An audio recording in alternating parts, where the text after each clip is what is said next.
దీనిలో ఉన్నటువంటి కళ్యాణ్ చక్రవర్తి అనేటువంటి వ్యక్తిని తప్పించేటటువంటి కార్యక్రమం చేస్తుంటే ఏం చేస్తున్నారు సార్ పవన్ కళ్యాణ్ గారు? మీరు కాపులనేమి సపోర్ట్ చేయవసరలా. వీళ్ళు కాపులే కాదు, నీ సైనికులు, నీకు ఓటు వేసిన వాళ్ళు, నిన్ను నమ్మి తెలుగుదేశానికి ఓటు వేసి చంద్రబాబును గెలిపించడానికి ప్రయత్నం చేసిన వాళ్ళు, కాపుల సంగతి వదిలేసాయి, జన సైనికులు కదా, వాళ్ళకైనా రక్షణ కల్పించే విషయం చెయ్యాలని మీ ద్వారా పవన్ కళ్యాణ్ గారికి విజ్ఞప్తి చేస్తున్నాం. ఓకే, ఎవరక్కడ పొదుపు పొదుపు అదుపు లేకుండా పోతుంది. ఒకళ్ళు కారు ఎక్కి నాటకం వేస్తున్నారు, డ్రామాలు వేస్తున్నారు, అంతేగా. మొన్న ఇది నిజమేనా? మొన్న ఏదో స్పెషల్ హెలికాప్టర్లో పవన్ కళ్యాణ్ గారు వచ్చారని, స్పెషల్ ఫ్లైట్లో వచ్చారని నిజమేనా? అదేనా పొదుపు? నాకు తెలియగలుగుతున్నా. నిజం కాకపోతే నువ్వు చెబుతావా? నువ్వు చెప్పింది ఏంటి? వైలు కూడా అనాలి. ముందు సైకిల్ వేసుకొస్తారు ఎమ్మెల్యే గారు, మంత్రి గారు, వెనకాల కాన్వాయ్ వస్తుంది, దాని మీద సోషల్ మీడియా వాళ్ళేమో మోటార్ సైకిల్ వేసుకొస్తారు. ఇదంతా పెద్ద స్టంట్ కార్యక్రమం చేస్తున్నారు. చేయండి, మీరు డ్రామాలు వేయండి, స్టంట్ చేయండి. వెనకాల కార్లు వస్తాయి, ఎమ్మెల్యే గారు బస్సులో వెళ్తారు, వెనకాల 10 కార్లు వస్తాయి. ఇవన్నీ స్టంట్ వేస్తున్నారు. మీ దగ్గర ఉందా? మీడియా వాళ్ళు బ్రహ్మాండంగా చూపిస్తున్నారు కదా. ఎమ్మెల్యే గారు కారులో వెళ్ళలేదు, బస్సులో వెళ్ళారు, మంత్రి గారు సైకిల్ మీద వచ్చారు. ఈ చూస్తున్నారు తప్ప వెనక కూడా తీయాలి మీరు. వెనకున్నటువంటి కార్లు, అధికారులు అవి కూడా తీస్తే ఇక మానుకుంటారు. అది పొదుపు పేరుతో డ్రామాలు ఆడుతున్నారు. ఆడండి, ప్రజలు గమనిస్తున్నారు. చెప్పయ్యా స్వామి. ఎవరు? మేము అట్ట దాడులు చేయటం, బద్దలు కొట్టడం మేము చేయలేము స్వామి.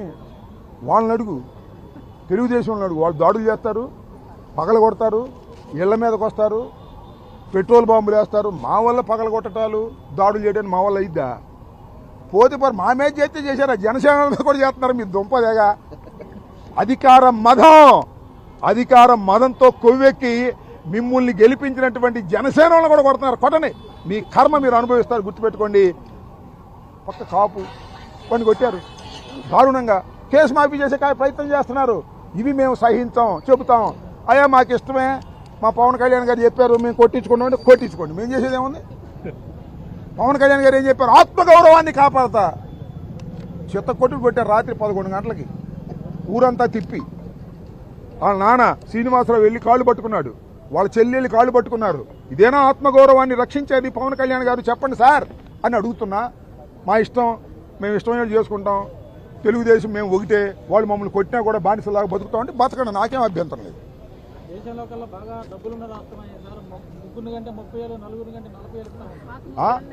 నీకు పెళ్ళి అయిందా బాబు? పెళ్లి కాని యువకులందరూ కూడా 30,000 ఇస్తాడు 3వ పిల్లని కానండి, 40,000 ఇస్తాడు 4వ పిల్లని కానండి. నేను మాత్రం ఒకనే గంట, మా అబ్బాయి మాత్రం ఒకనే గంటాడు. ఏంది ఇది? చంద్రబాబు నాయుడు గారు మాత్రం ఒకనే గంటాడు, వాళ్ళ అబ్బాయి కూడా ఒకనే గంటాడు. ఆయన ఇంకొక ఉన్నాడు, వాళ్ళ అబ్బాయి మనవడు, అతను కూడా ఒకనే గంట. రాసుకోండి రేపు. వాళ్ళ ఆస్తులు మాత్రం చెదరకూడదు, వాళ్ళ ఆరోగ్యాలు మాత్రం దెబ్బతినకూడదు. మీరు మాత్రం పెళ్ళైన కొత్త వాళ్ళు అందరూ ఇప్పుడు ఇద్దరు కంటే ఇంకోళ్ళు కానండి 30,000 ఇస్తాడు బాబో, జీవితాంతం బతకొచ్చు.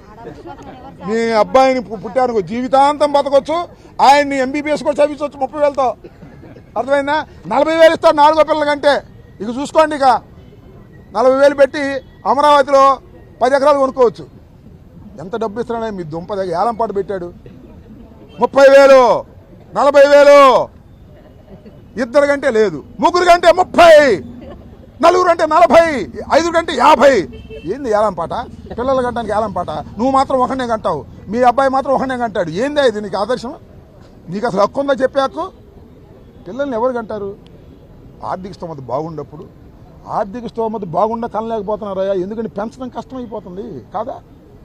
అసలు పూర్వాన్ని స్కూల్లో చేర్చాలంటే ఎంత అవుతుంది? చదివించాలంటే ఎంత అవుతుంది? వాళ్ళ భవిష్యత్తు ఏంటి? ఏం అవసరం? కనండి డబ్బులు ఇస్తాడు. ఎందుకనేది? నీ దుంపదేగా. అందువల్ల మీరందరూ విలేకరులు అందరూ పెళ్ళైన వాళ్ళు ఎవరు ఉంటే యువకులు, ఇద్దరిని కంటే ఆపమాకండి, 3 కనండి. ఇంటికి కింద మిమ్మల్ని కొడతారు. ఇంకోళ్ళని కనమంటే మీరు కదా కనేది, ఇంట్లో వాళ్ళు. వాడు కనొద్దు, ఏదో పిచ్చి మాటలు మాట్లాడుతున్నాడు. ఓకే, భీమవరంలో ఓడిపోకూడదు, గాజువాకలో ఓడిపోకూడదు, కులమంతా వేస్తే అలా hero. That's a point I want to make. అలాగే కన్షీరామ్ గారు వచ్చినప్పుడు తిలక్ తరాజ్ తల్వార్ ఇంకో జూతేశామానం అనేది ఉంటుంది. అంటే బ్రాహ్మణుల్ని, వ్యాపారవేత్తల్ని, వైశ్యుల్ని, క్షత్రియుల్ని దాడి వాళ్ళని కొట్టాలండి, చెప్తూ కొట్టండి. కానీ అది కొంతకాలం పనిచేసింది, అప్పుడున్న పరిస్థితులకు దీనికి పనిచేసింది. కానీ ఇంకొక టర్మ్కి వచ్చేటప్పటికి అది సర్వజన సమాజం అయింది, బహుజన సమాజం అయింది. ఇంత చేసిన మాయావతి గారు కూడా తిరిగి బ్రాహ్మిన్ కమ్యూనిటీ సపోర్ట్ తీసుకుని ఆవిడ గెలిచారు, ముఖ్యమంత్రి అయ్యారు. అంటే దీన్ని బట్టి మనకి ఏం అర్థం అవుతుందంటే సమాజాన్ని కులాల వారీగా విడదీసి ముందుకు తీసుకెళ్ళడం సాధ్యం కాదు. కులాల్ని కలుపుకుంటూ పరస్పర గౌరవాన్ని పెంచుకుంటూ ముందుకు వెళ్తేనే సమాజం అభివృద్ధి చెందుతుంది. అదే జనసేన విధానం. అదే నేను చూపించాను, మీకు నిలబడి చూపించాను. అలాగే మతాల ప్రస్తావన లేని రాజకీయం అంటారు. రేపు మీరు కమిటీస్లోకి వెళ్తారు, బాధ్యతలు తీసుకుంటారు, ప్రజల్లోకి వెళ్తారు. ఆ సమయంలో సమాజంలో ఉన్న సమస్యలను పూర్తిగా అర్థం చేసుకుని ఆ భావజాలాన్ని ముందుకు తీసుకెళ్లాల్సిన బాధ్యత మీకు అర్థం కాకపోతే ఇబ్బంది అవుతుంది. మనం స్పష్టంగా చెప్పాల్సింది ఒకటే, ఎవరు దైవాన్ని వాళ్ళు ఆరాధించండి, మీ దేవుని మీరు ఆరాధించండి. మీరు ఇస్లాం అయితే ఇస్లాంని ఆరాధించండి, మీ ఎవరి ధర్మాన్ని వారు పాటించండి. కానీ మిగతా మతాలకు గౌరవం ఇవ్వండి. ఇఫ్ యు ఆర్ హిందూ, మీరు బాగా మీరు ఆరాధించుకోండి, ఇస్లాం గౌరవం ఇవ్వండి, క్రిస్టియానిటీ గౌరవం ఇవ్వండి, జైనిజం గౌరవం, ఏదైనా దానికైనా గౌరవం ఇవ్వండి.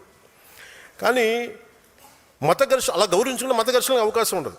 అది నిజమైన సెక్యులర్ భావన. అది మతాల ప్రస్తావన లేని సమాజానికి అది పునాది అవుద్ది. అంతేగాని నాకు చిరాకైంది ఏంటంటే అపీస్మెంట్ పాలిటిక్స్. నేను ఒక క్యాప్ పెట్టుకొని నేను ఇలా మాట్లాడితే నాకు ముస్లిం సోదరులు ఓటేస్తాను నేను నమ్మను. నేను బేసి ఎందుకంటే అసలు అది తీసేది. అంటే ఈరోజు మనకి షాన్వాజ్ అనే ఒక ఆడబిడ్డ మన ఎక్కడ రాయలసీమ నుంచి ఎక్కడ కర్నూలు నుంచో ఉమాన్లో చిక్కుకుపోతే ఆవిడే హిందూ కాదే, ఆవిడ హింసించింది కూడా అక్కడ లోకల్లో ఉండే ముస్లిం బిజినెస్ మ్యానే. మన అలాంటి లేదు మన సమాజంలో, మనం అలా చూపించాం. అందుకని ఈ అపీజ్మెంట్ పాలిటిక్స్ అనేది జనసేన తీసుకోదు. ఒక తప్పుని తప్పుగానే చెప్తుంది. ఒక హిందూ చేయండి, ముస్లిం చేయండి, క్రిస్టియన్ చేయండి, మీరు ఒక తప్పుని మీరు ఖచ్చితంగా ఈ తప్పుని చెప్పకపోతే తప్పు చేసిన వాళ్ళు అవుతారు. అందుకని appeasement politics is a big no for Janasena. నువ్వు నీ పరిమితుల్లో ఉండు, నేను నా పరిమితుల్లో ఉండా. నాకు ఇష్టమైతే నేను ఈ మతాన్ని అర్థం చేసుకుంటాను, స్వీకరిస్తా. కానీ బలవంతంగా మార్చే హక్కు ఎవరికి లేదు. డబ్బులు ఇచ్చి మోసం చేసి బలహీనతలను ఉపయోగించుకొని మత మార్పిడులు సరైనది కాదు. ప్రతి వ్యక్తికి తన ధర్మం గొప్పదే, దాన్ని నేను ఎక్కడా కాదనడం లేదు. ఈ దేశం అన్ని మతాలని గౌరవించే సంస్కృతితో ఎదిగింది. పర్షియన్లు ఈ దేశంకి వచ్చినప్పుడు మీరు ఎలా ఉంటారు, మీరు బయట వాళ్ళు అంటే మేము పాలలో పంచదారలో కలిసిపోతాం. ఎలా ఉంటారంటే ఆయన ఒక పాలు తెమ్మని చెప్పి చిన్న పంచదార వేసి ఇలా కలిసిపోతాం, మరింత రుచి ఎక్కువ బాగుంటుంది మాతో ఉంటుంటే. మేము ఎక్కువ కలిసిపోయే వ్యక్తులను తప్ప మేము విడిగా ఉండే వ్యక్తులం కాదని చెప్పారు. ఈ దేశాన్ని మరింత మధురంగా చేస్తామని చెప్పారు. అందుకే ఈ దేశం వారిని ఆదరించింది. శ్రీకృష్ణదేవరాయల కాలంలో అరబ్ వ్యాపారులు గుర్రాలు అమ్మడానికి వచ్చి మాకు ప్రార్థనా స్థలం లేదు అని అడిగితే ఆయన మస్జిదులు నిర్మించి ప్రార్థనలు చేసుకునే అవకాశం కల్పించారు. ఎందుకంటే ఈ దేశ సంస్కృతికి ఇన్సెక్యూరిటీ, అభద్రతా భావం లేదు. ఈ దేశం ఎప్పుడు ఇతర మతాలకి భయపడదు. మీ ధర్మాన్ని మీరు పాటించండి అని స్థానం ఇచ్చే మహోన్నత సనాతన ధర్మం ఇది. కానీ ఆ సహనాన్ని బలహీనతగా భావించి ఆ సంస్కృతిని మేము చంపేస్తాం, ఆ సనాతన ధర్మాన్ని నలిపేస్తాం, నశింపజేస్తాం అంటే అది మీరు ఈ నేల స్వభావాన్ని అర్థం చేసుకోకపోవటమే. ఎన్నికల సమయంలో కొంతమంది బొట్లు పెట్టుకుని ఆలయాలు తిరుగుతారు. సనాతన ధర్మంపై దాడులు జరిగినప్పుడు మటుకు మేము సనాతన ధర్మాన్ని నిర్మూలిస్తామని బహిరంగ మాట్లాడతారు. ఎవరైనా మాట్లాడంటే మీరు ఎన్నికల సమయంలో అసలు ఒక్కరు మాట్లాడరు, అప్పుడు మాట్లాడరు సనాతన ధర్మం గురించి. ఎందుకంటే ఓట్లు పోతాయి. అయిపోగానే మొత్తం పదవుల్లోకి వెళ్ళిపోయి అసెంబ్లీలోకి వెళ్ళగానే ఇప్పుడు మాట్లాడతారు మళ్ళీ. లేదు, సనాతన ధర్మం అనేది వేల ఏళ్ల నాగరికత. అది హిందూ సనాతన ధర్మ is a self correcting mechanism. ఇది ఒకడు స్థాపించింది కాదు, ఒక వ్యక్తి స్థాపించింది కాదు, అది అనాదిగా జరుగుతుంది. It has a self correcting దాంట్లో తప్పులు ఉన్నాయి, తప్పులు కరెక్ట్ చేసుకుంటూ వెళ్తుంది. అంతేగాని కూర్చోబెట్టి గిరిగీసుకుని ఇంతే అని చెప్పి ఒక ఫిక్స్డ్ రూల్ లేదు. అందువల్ల సనాతన ధర్మాన్ని మీరు నశింప చేయలేరు. అంటే ఇది ఈ సందర్భాన్ని పెట్టుకొని అంటే మీకు ఎందుకు చెప్తున్నానంటే, ఇది మీరు అందరూ అనుకుంటారు కదా నేను ఎందుకు ఇంత బలంగా మాట్లాడతానని. అంటే ఈ సందర్భాన్ని నేను దీన్ని అర్థం చేసుకొని మీకు తెలియజేస్తాను. చాలామందికి మహానుభావులకి, సనాతన ధర్మాన్ని తిట్టే మహానుభావులందరికీ అంటే మీకు భారతీయుడు చెప్తే నచ్చదు కదా. ఎక్కడో జర్మనీలో ఉండే ఒక ప్రొఫెసర్లో లేదంటే కూర్చోబెట్టి అక్కడ కూర్చొని ఒక షోపెన్ హావర్ లాంటి ఒక జర్మన్ ఫిలాసఫర్ చెప్తే మీకు అర్థం అవుతుంది. కనీసం సనాతన ధర్మం గురించి ఆయన ఏం చెప్పారు మీకు తెలియజేస్తాను. అంటే ఆయన అన్న మాట చెప్పండి, the fruit of the highest Vedas, the fruit of the highest human knowledge and wisdom, the kernel of which has finally come to us in the Upanishads and as the greatest gift to the 19th century. అలాగే ఇది నేను తర్వాత tweet చేస్తాను, లేదంటే మన శతజ్ఞులు పెడతాను, కానీ but ఇక్కడ నేను చెప్పదలుచుకుంది ఏంటంటే, విదేశాల నుంచి ఐరోపా ఖండం నుంచి ఇక్కడికి వచ్చి ఇక్కడ సమాజాన్ని మార్చాలనుకునే వాళ్ళకి ఏం జరుగుతుందని చెప్పడానికి ఆయన చెప్పింది ఏంటంటే, మీరు ఇక్కడికి వచ్చి మీరు ఈ మతాన్ని నిర్మూలింపు చేద్దాం అనుకునే వాళ్ళు ఎలాంటిదంటే, it is just the same as if we fired a bullet at a cliff. In India our religions will never at any time take root. The ancient wisdom of the human race will not be supplanted by the events happened elsewhere. On the contrary, Indian wisdom flows back to Europe and will produce a fundamental change in our knowledge and thought.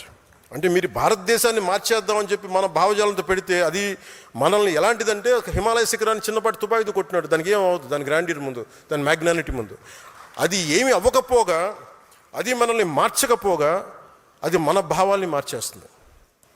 ఇది షోపెన్ hour చెప్పింది. ఇది సనాతన ధర్మాన్ని విమర్శించే వాళ్ళందరికీ మీరు ఒకసారి ఈ పుస్తకాలు చదివితే, ఇలాంటి పుస్తకాలు చదివితే ఇలాంటి పిచ్చి మాటలు మీరు మాట్లాడరు.